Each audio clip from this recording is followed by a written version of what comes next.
Hi అండి. నమస్తే. నేను మీ అనురాధ. ఇది గోకర్ణ క్షేత్రము. కర్ణాటక రాష్ట్రంలో ఉంది. హుబ్లీకి దగ్గరలో ఉంది. గోవాకు కూడా దగ్గరగానే ఉంటుంది. దీనిని భూకైలాస క్షేత్రం అని కూడా పిలుస్తారు. శైవ క్షేత్రాలు 3 ఉంటాయి. కాశీ, రామేశ్వరము, గోకర్ణము. ఇది అరేబియా సముద్రం ఒడ్డునే ఉంటుంది. ఈ గుడిలో శివుని ఆత్మలింగం ప్రతిష్ఠించబడి ఉంది.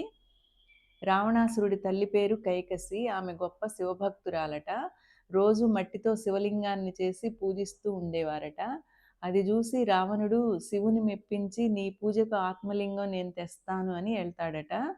తన తల్లి కోసం శివుని మెప్పించి, తన ప్రేవులను చీల్చి వీణాతంత్రులుగను శిరమును ఖండించి కాయగను చేసి, వీణారవమున తన కంఠమును మేళవింపజేసి శివభక్తి గేయములను అత్యంత మనోహరంగా గానం చేశారట. అప్పుడు శివుడు ప్రత్యక్షమై ఏమి వరం కావాలో కోరుకోమన్నాడట. శంకర, నువ్వు మా ఇలవేల్పువు, కావున సాంబ సపరివారంగా నీవు లంకకు రావలసింది అని వేడుకున్నారట. పరమేశ్వరుడు అందులకు సంతసించి, నీ కోరిక మన్నింపదగినది, అందులకు నా ఆత్మలింగం నీ కొసగుదును, మార్గమధ్యమున ఎట్టి పరిస్థితుల్లో కూడా భూమిపై నుంచరాదు సుమ అని చెప్పారట. ఈ ఆత్మలింగం లంకలో గనుక ప్రతిష్ఠిస్తే లంక కైలాసం అవుతుందని నారదుడు తెలుసుకొని దేవతల వద్దకు విష్ణువు వద్దకు వెళ్ళి చెప్పగా, అప్పుడు విష్ణువు తన మాయతో సూర్యాస్తమయం జరిగేట్టు చేస్తాడట. సాయం సమయం అయినది, సంధ్యావందనం చేయుటకు సమయం ఆసన్నమైనది. ఈ ఆత్మలింగం ఎలాగాని ఆలోచన చేస్తుండగా ఇంతలో బాలబ్రహ్మచారి రూపమున వినాయకుడు రావణాసురుడికి కనిపిస్తాడు.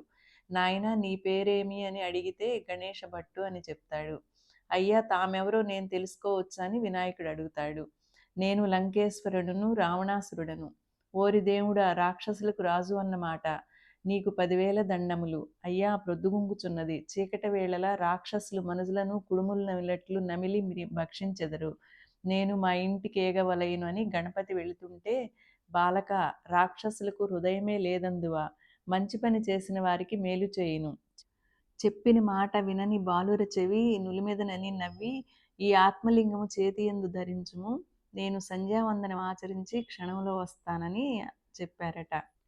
నీవు నన్ను పిలిచిన వెంటనే వచ్చేదను అంటే, అట్లైనా ముమ్మారు పిలిచెదను, రాకున్నచో నీ దారి నీది, నా దారి నాది, ఈ శివలింగమును మాత్రం ఇచ్చట ఉంచెదను అని గణపతి చెప్పాడట. రావణుడు సరి అని తల ఊపెను. గణపతికి రావణుడికి ఈ విధముగా సంభాషణం జరిగినది. ఆత్మలింగం గణపతి చేత చిక్కినది. అరచేతి యందు ప్రాణములుంచుకొని దేవగణములు ఆకాశం వంక గణపతి వంక చూస్తా ఉన్నారట. అయ్యా లంకేశ్వర, ఈ శివలింగం ఎందులకో నాకు బరువుగా తోచున్నది, వేవేగా రావలసిందని బిగ్గరగా గణపతి అరచెను. వచ్చుచున్నాను లెమ్మన్నట్లు రావణుడు చేతితో సైగ చేసెను. గణపతి కొంచెమాగి రెండవ పర్యాయము, మరి కొంచెం సేపు ఆగి మూడవ పర్యాయము హెచ్చరించి ఆత్మలింగమును భూమి మీద ఉంచెను. దేవతలు శివలింగం పైనను విఘ్నేశ్వరుని పైనను పూలవాన కురిపించిరి. రావణుడు సంధ్యావందనం ముగించుకొని వచ్చేప్పటికీ శివలింగం భూమిపైనున్నది. రావణుడు హతాశుడైను. 10 తలలు గిరగిరా తిరిగినవి, 20 కన్నులు బైర్లు గమ్మినవి, నోట మాట రాలేదు. ఎలాగైనా ఆత్మలింగమును భూమితోనేను పెకిలించుకుపోవ నుజ్జమించెను. 20 చేతుల బలమును కూడగట్టుకుని అకుంఠితమగు ప్రయత్నమును సల్పెను. భూమి గడగడలాడినదే గాని లింగం ఆవంతయు కదల్లేదు. రావణుడు తన మొండి పట్టును వదల్లేదు. రావణ్ణి కరపీడనముచే లింగము అరిగిపోవచ్చు గోకర్ణాకృతిగా రూపొందినది. అప్పుడు రావణుడు శివుని గూర్చి తపస్సు చేసి ఈశ్వరుని అనుగ్రహం పొందుతాడు. 33 కోట్ల దేవతలు మహాపుణ్యక్షేత్రమున శివభక్తి పరాయణులై మెలుగుతారు. ఈ పవిత్ర స్థలమును గోకర్ణమనియు, ఆ శివలింగమును మహాబలేశ్వరుడనియు పిలుస్తారు. ఈ గోకర్ణ క్షేత్ర మహత్యము స్కాంద పురాణమున వేదవ్యాసుల వారిచే రచింపబడి ఉంది. గురుచరిత్రలో కూడా ఉంటుంది గోకర్ణ క్షేత్రం గురించి. ఆ స్టోరీయే ఇది. రావణాసురుడు ఆత్మలింగం కింద పెట్టినప్పుడు వినాయకుడి నెత్తి మీద మొట్టికాయ వేస్తాడు. ఆ చొట్ట వినాయకుడికి ఇప్పుడు కూడా కనిపిస్తానే ఉంటుంది, మనం చూడవచ్చు.